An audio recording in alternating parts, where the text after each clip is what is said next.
Ladies and gentlemen, boys and girls of the YouTube world, CJ Rose is back in the building. Welcome back to the channel. Word is born, love is love. Like, comment, subscribe, or do all the above.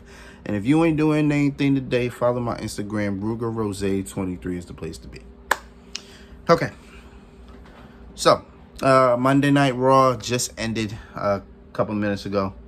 And it's the fallout from Clash at the Castle. Not much fallout, really. Nothing really being set besides, the now Ray and Dominic storyline being pushed up a little bit.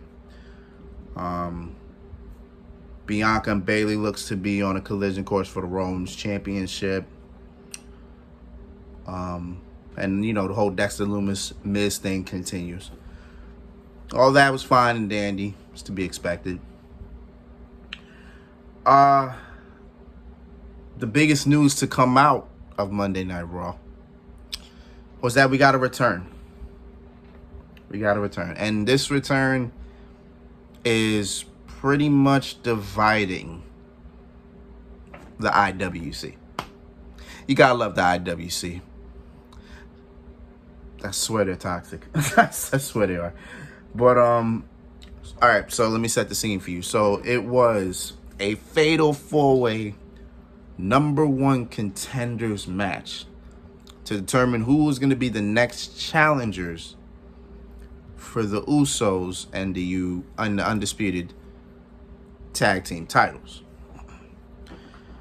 You had the New Day, you had Los Lotharios, you had Alpha Academy, and you had the Street Profits. I was legit really sitting here trying to figure out which team would win because honestly, I don't think any of the teams make sense. Because Los Lotharios, why? Alpha Academy, why? Street Profits already had 2 opportunities, no. And the New Day versus Usos, we've seen that God knows how many times in how many years. So I was really sitting there like, what is the purpose of this? What was the full-fledged purpose of this match? That's all I was thinking about. What was the purpose of this match? And then I find out. Because as Mr. Chad Gable has an ankle lock on, Montez Ford,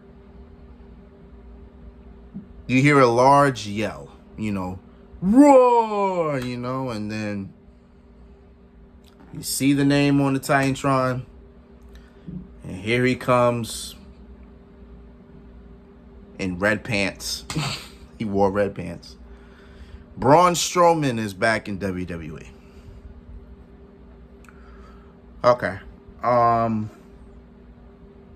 before I even give you the opinion. So Braun Strowman comes out. He's staring a hole in the Chad Gable. Crowd goes crazy, by the way. Crowd actually gave him a good pop. So, I mean, hey, crowd enjoyed it.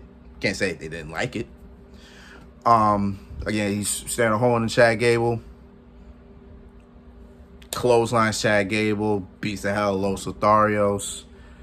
And from this point on, Braun Strowman is causing nothing but chaos and breaking everything in sight. He shoulder blocks Chad Gable. I'm sorry. Shoulder blocks Otis through the barricade. Power slams Angelo Dawkins through the announce table. Beat up a couple security guards. Power slam Chad Gable and Otis in the ring. Yeah. That's what Braun Strowman was doing. Then later on in the show, he pretty much said he's going to explain everything on SmackDown. So we're going to see him on Friday. So I'm like, all right, cool. Yeah. So Braun Strowman's back in WWE. How do I feel about it? Well, let's see. Last time I've heard anything about Braun Strowman in WWE, he got released on my birthday last year, June 2nd, 2021, along with Aleister Black and Murphy. That little bit of cast of characters that got released. Last time Strowman was in the ring was WrestleMania Backlash last year, where he was in a triple threat with Bobby Lashley and Drew McIntyre for the WWE title. he was only there to serve as the person that got pinned, and boom, he was the one that got pinned.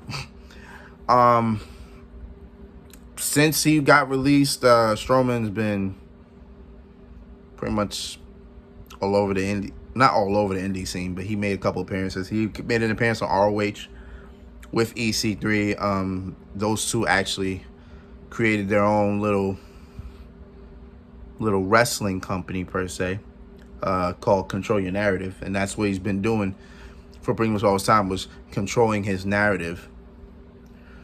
So yeah, that was that.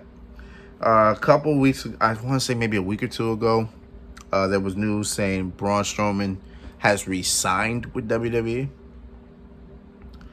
And I was told, I think last week, that he'll probably be back tonight. And he came back tonight and caused a lot of carnage and wreckage.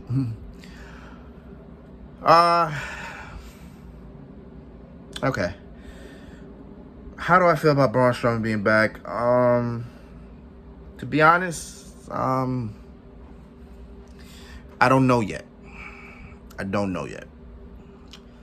Because it actually is going to depend on what show he's on, and it's going to depend on what role he plays.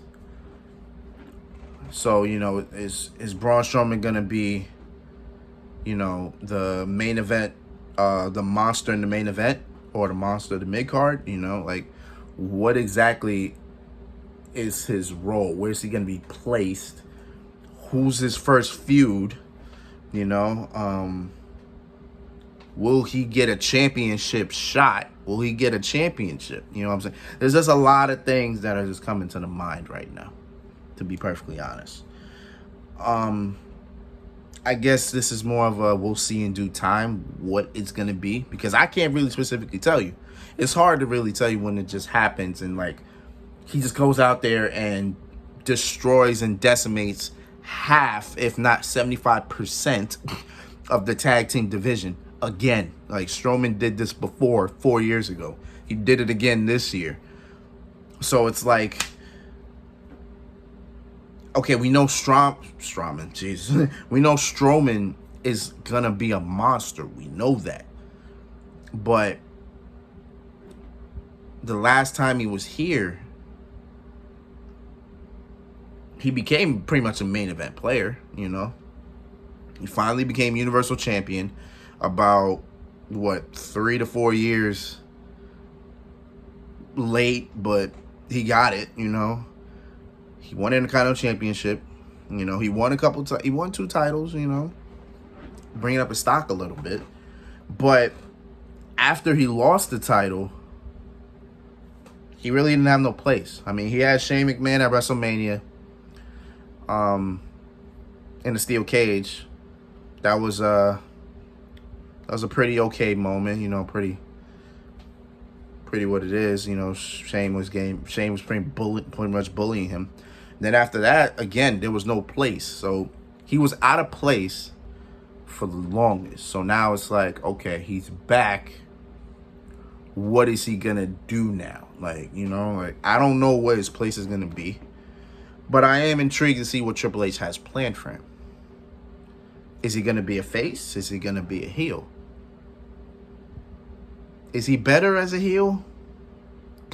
Yeah, pretty much, yeah. Because I remember his heel run from 2016 to 27. That was that year.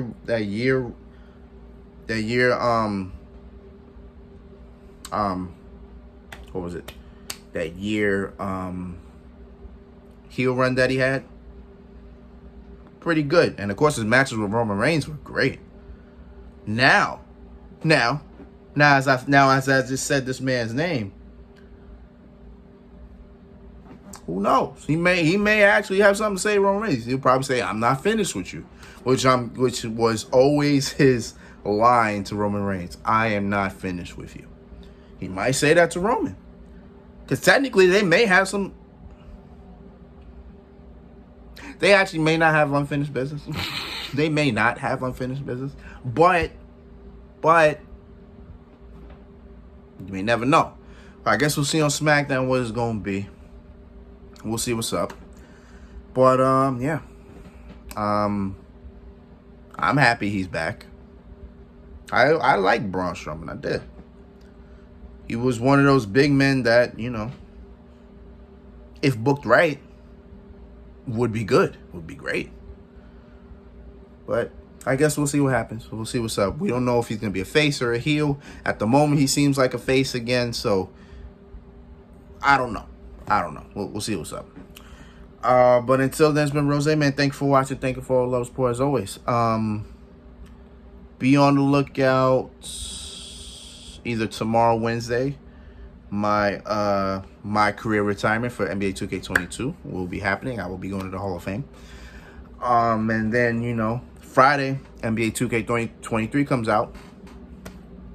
Let's get on that. But actually, before all that, we got Dynamite on Wednesday. So we actually gonna see what's the fallout from All Out, because there's a lot going on. I thought about making a CM Punk video too. I might make that this week. I'm not sure. No promises. But if I do, then it will be this week. You already know what it is, man. So until next time, peace, love, 100. Yeah.